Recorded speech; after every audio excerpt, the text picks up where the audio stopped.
agama mereka. Pada suatu hari, kaum munafikin tersebut berkumpul dalam Masjid Nabawi. Dia berkumpul dalam masjid Nabi, tempat berkumpul. Bukan berkumpul di hotel-hotel. Sambil bercakap-cakap sama sendiri dengan berbisik-bisik, masing-masing merapatkan diri sama sendiri untuk bisik sama dia. Rasulullah SAW melihat mereka berbuat demikian, lalu memerintahkan mereka keluar. Nabi tengok puak munafikin mari duduk bisik dalam masjid. Nabi kata, alah puak ni keluar daripada masjid. Abu Ayyub Al-Ansari Khalid bin Zaid radhiyallahu anhu bangun, menyeret kaki Amr bin Qais. Mari keluar. Tokoh munafikin yang pada suatu ketika dulu adalah penjaga berhala-berhala di zaman jahiliyah. Penjaga berhala, bila mari Islam mengaku Islam. Ia pun terus diseret sampai keluar masjid. Selepas itu Abu Ayyub mencekak baju Rafi' bin Wadi'ah, seorang lagi tentera munafikin, ejen dia, lalu disentapnya dengan keras sambil menampar wajah Rafi'. Beliau menarik Rafi' keluar daripada masjid sambil berkata, pergi mu daripada sini. Nabi suruh keluar puak ni sebab dia duduk mari, duduk dengar rahsia orang Islam. Itu di antara perkara-perkara yang berlaku dalam masyarakat Islam di zaman dulu. Jadi kita kena tengok dalam sifat-sifat munafikin ini yang disebut oleh ahli sejarah. Apa dia sifat munafikin? Akhlak munafikin. Kita letak munafikin yang original dulu, iaitulah munafikin yang bersifat dengan sifat munafik, yang mengaku beriman, ataupun termasuk juga kecil-kecilan munafikin amali. Jadi kita kena beza di antara dua kumpulan. Munafik i'tiqadi, ini kafir. Munafik amali, fasik, kerana dia bukan orang kafir, cuma sifat dia. Tuan-tuan boleh tanda. Yang pertama, golongan munafikin yang pertama, sifat dia karahiyatu ahkamillah wa rasuli. Sifat dia benci kepada hukum Allah. Bila sebut ini undang-undang Islam, Allah, puak-puak ni kak nak main lagi undang Islam. Kita duduk dekat undang-undang Lok Rek 54 tahun, aman damai dalam negara, benci. Bukan sahaja benci, perli pula. Macam-macam tuduhan dia buat. Dan kalau mu rasa pandai sangat, kenapa tak tukar? Mari tunjuk kepada kita di mana salah, di mana silapnya. Ini tidak asyik duk perli je.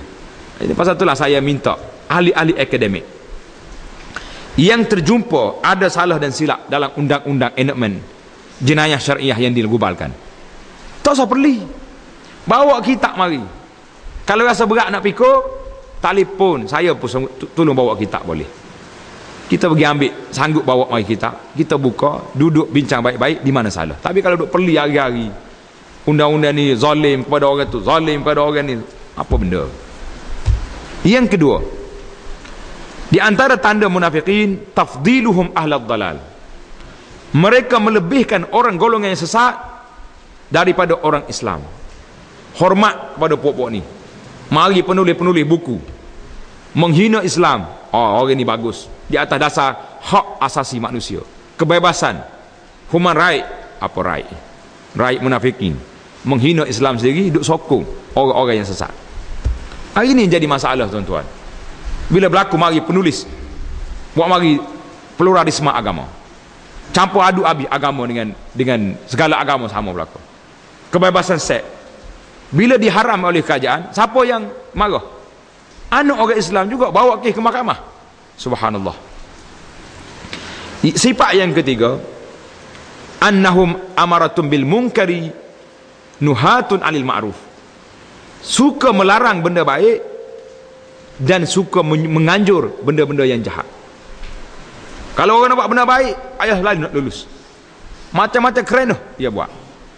Sekak sana, sekak sini. Amaran keras, amaran lembut semua ada belakang dia. Tapi kalau nak buat benda baik, kepok lah kita kata contohnya. Payuh, nak sampai jauh-jauh orang tak ingat dah. Nak mai kepok, kepok kan nama apa? Kepok. Orang tahu belakang, duk kapur mana, kepok punya belakang. Oh, semangat lalu. Bagi laluan terbuka. Tengok. Sebab apa? Sebab kena dengan kita. Wa'auzubillah. Saya tak tuduh siapa-siapa, jangan kata saya ni ustaz ni tuduh orang. Tak. Sifat munafikin suka menganjur majlis-majlis mungkar dan suka menghalang benda-benda baik. Ini sifat. Kalau kena lagu ni, tarik balik cepat-cepat. Di antara akhlak munafikin, farhuhum bizili Islam wa ahlihi.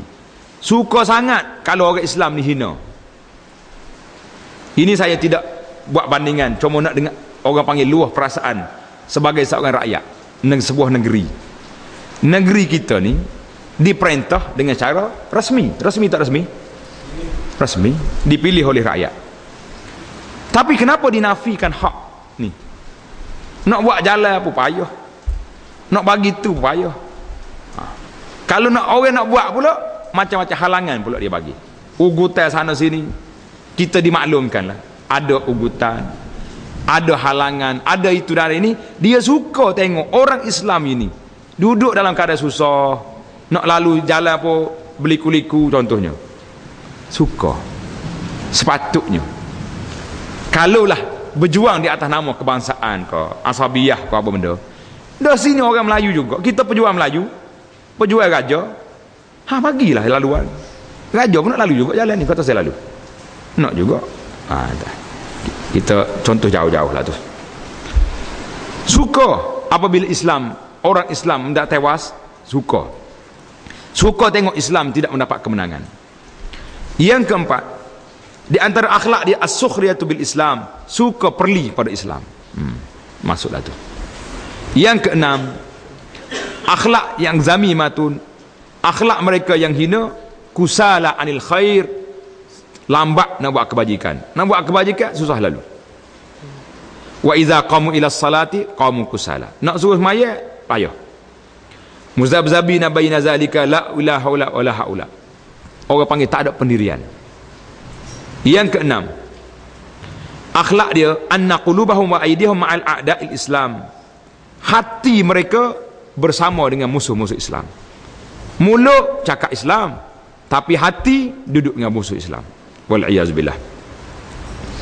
Di antara yang ke-8, akhlak mereka talawun ahwalihim. Apa makna talawun? Tak konsisten, tak ada sabat, sekali begini ikut keadaan, ikut di mana angin bertiup, di situlah ke arah kita pergi.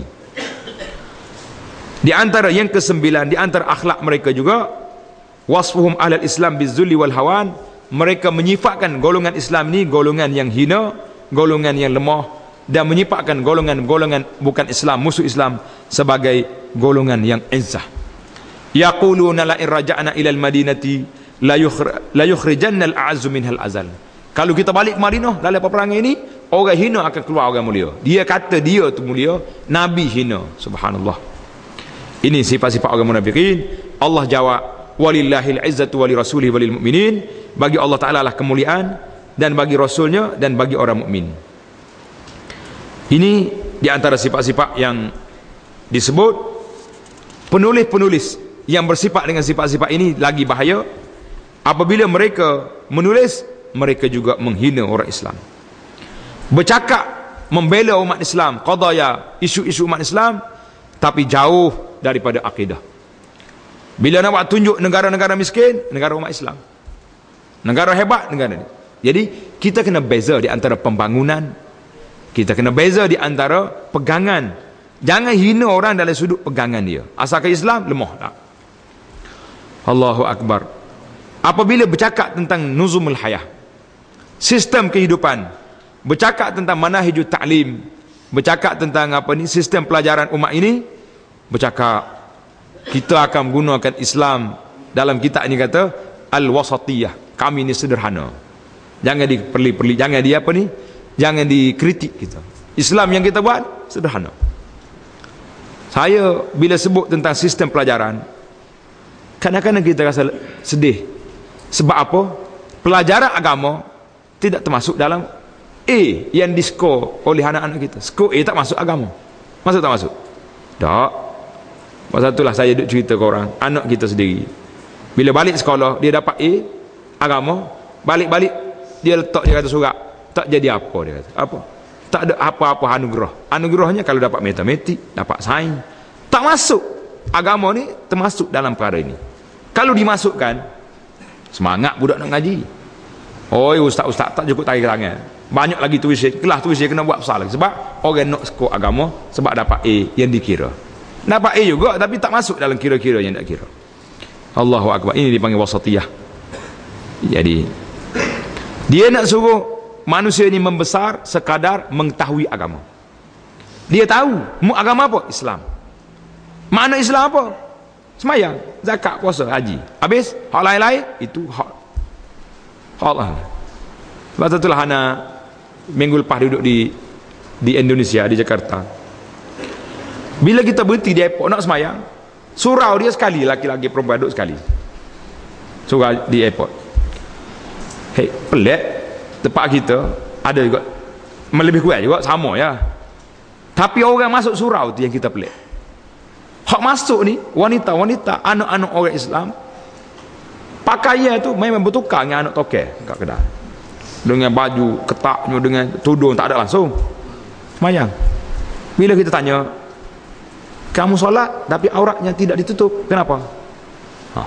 Dia kata, solatnya itu hubungan kita dengan Allah. Ini pakaian, saya bebas memilih apa pakaian. Ini agama dia. Agama inilah yang nak dicanangkan dalam anak-anak kita hari ini. Agama semayang. Pergi Mekah. Ramai yang pergi Mekah tiap tahun pergi Mekah. Saya ustaz tiap tahun masuk Kaabah lagi setengah tu. Hebat. Tapi sampai di Jeddah terbang dah kain tudung. Oh dia kata besar sangat kau ustaz duk sebut kain tudung. Tidak, itu lambang. Lambang muslimah duduk di mana? Bendera duduk kat mana? Duduk di kain tudung. Dah bertudung pun tak boleh, apa lagi nak buat yang lebih besar pada itu. Allahu Akbar. Kalau kita pergi melawat negara-negara jiran, kita terasa berat, tapi balik negara kita lagi rasa berat. Sebab dia tak isytihar negara Islam, kita isytihar. Tapi Allahu Akbar. Apabila bercakap tentang kesatuan umat Islam, mereka hanya nak bersatu dengan geng-geng kita saja, tak bersatu dengan cara betul.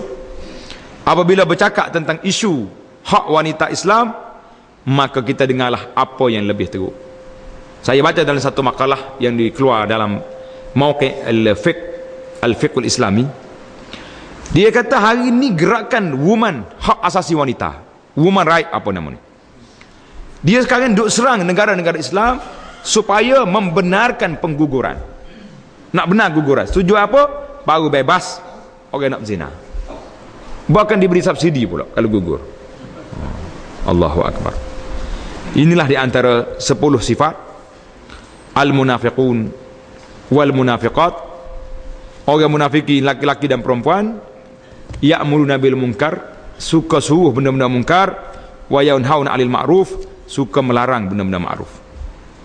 Kalau kita tengok pada orang-orang dulu, tuan-tuan muslimin dan muslimat, sebagai penutup perbincangan kita ini, saya suka nak sebut beberapa kata-kata ulama-ulama besar dalam Islam ini. Ulama besar kata apa? Berkata Abu Bakar Ibn Abi Mulaikah, seorang ulama hebat dalam dunia Islam, dia kata tabi'in, adraktu salasina min ashabi Muhammadin, aku sempat bertemu 30 orang sahabat-sahabat Nabi sallallahu alaihi wasallam, kulluhum yakhafun nifaq ala nafsihi, semua mereka bimbang takut munafik kena pada diri dia. Sahabat. Allahu Akbar. Berkata Hasan Al-Basri rahimahullah, ma khafan nifaq illa mu'minin, tidak takut pada sifat munafik ini kecuali orang mukmin. Wa ma aminahu illa munafiq, orang yang rasa dia apa munafik, aku sembahyang, orang itu memang munafik ini sendiri. Wal iyaz billah. Kata-kata ini dibawa oleh Imam Bukhari dalam Kitabul Iman. Allahu Akbar. Jadi kita tengok ulama-ulama zaman dulu takut. Kata di sahabat, orang mukmin tengok dosa seperti bukit, orang munafik tengok dosa macam lalat. Lalat hingga atas kepala, hapus sekali akan ambil wuduk habis. Itu dia panggil sifat munafikin. Wal iyazu billah. Kita minta berlindung dengan Allah Ta'ala daripada sifat yang tak baik ini. Tetapi ini adalah merupakan gangguan-gangguan yang berlaku di dalam dunia Islam. Umar Ibn Khattab seorang khalifah yang hebat, rajul al-mulham. Kalau dia berjalan logo ni, syaitan lagi logo lain. Umar pergi tanya Huzaifah bin Yaman, hey Huzaifah, Rasulullah banyak cerita pada kamu tentang sifat orang munafikin, ada ke tidak Umar Ibn Khattab termasuk dalam senarai? Tergamuk Umar pergi tanya. Ya, Allahu Akbar. Inilah di antara kata-kata yang dapat kita petik mudah-mudahan sedikit peringatan ini memberi yang pertama faedah kepada kita bahawa golongan ini sentiasa wujud dalam saf umat Islam. Yang kedua, kita kena berhati-hati dengan kumpulan ini. Yang ketiga, iaitulah kita juga perlu menguatkan akidah kita supaya dapat kita jauhkan diri daripada sifat-sifat yang tidak baik ini. Aqulu qawli hadza.